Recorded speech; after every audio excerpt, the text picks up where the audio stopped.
From across the nation and around the world, for Pacifica Headlines, I'm Jesse Lent.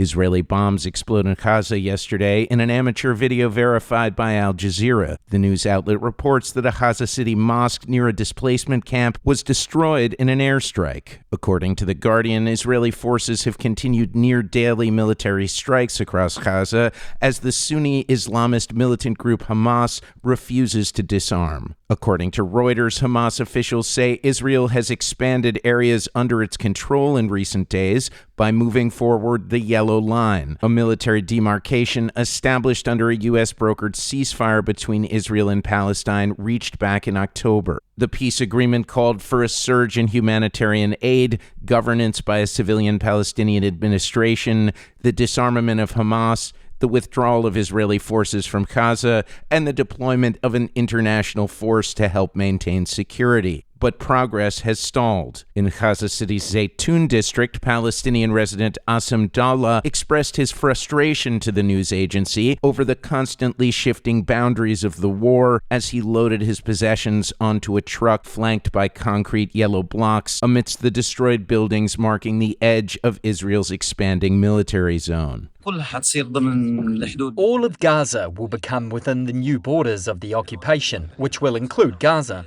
Netanyahu is saying he's taken 67% to 70% of the Gaza Strip. But I see he wants to control the entire Gaza Strip, and we won't have a place left. We will all be living under the control and subjugation of the Israeli army. This is the 7th or 8th time we are displaced, if not even more. The whole war is displacement. You can't stay anywhere without Israel telling you, get out of here, we want to come in. Get out of here, we want to come in. You barely have time to put down your belongings before they tell you to move from here.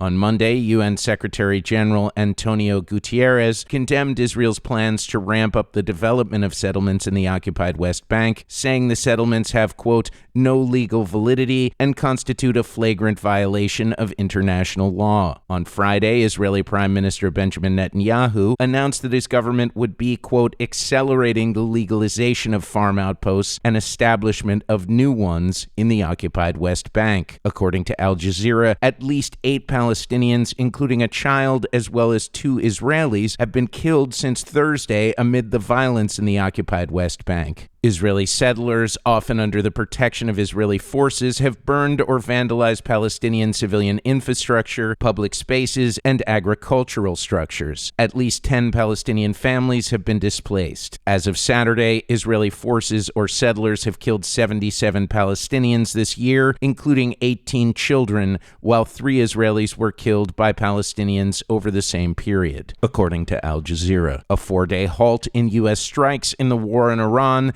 came to an end this morning as the U.S. and Saudi Arabia confirmed they had carried out joint strikes on Iranian-backed militias in Iraq, and the Iranian military said that it had fired missiles at American military targets across the region, according to the New York Times. At least 20 fighters of the Popular Mobilization Forces, an umbrella group of Iraqi militias mostly backed by Iran, were killed in the U.S. and Saudi airstrikes, the group said in a statement earlier today. Iran is expected to receive its first shipment of up to 400 Chinese-made shoulder-fired air defense missile launchers in the next several weeks, 3 sources familiar with the deal told Reuters, as it rebuilds its defenses amidst the war with the U.S. The purchase, valued at $60 to $70 million, is one of Tehran's largest known efforts so far to strengthen its short-range air defenses since the U.S. and Israel's joint war on that country began on February 28th. Israeli Prime Minister Benjamin Netanyahu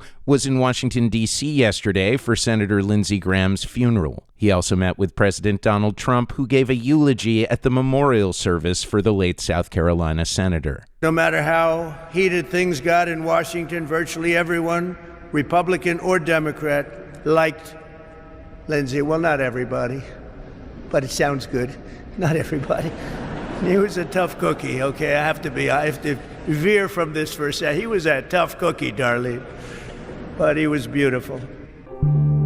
Those are the latest Pacifica headlines. For the Pacifica Network, I'm Jesse Lent.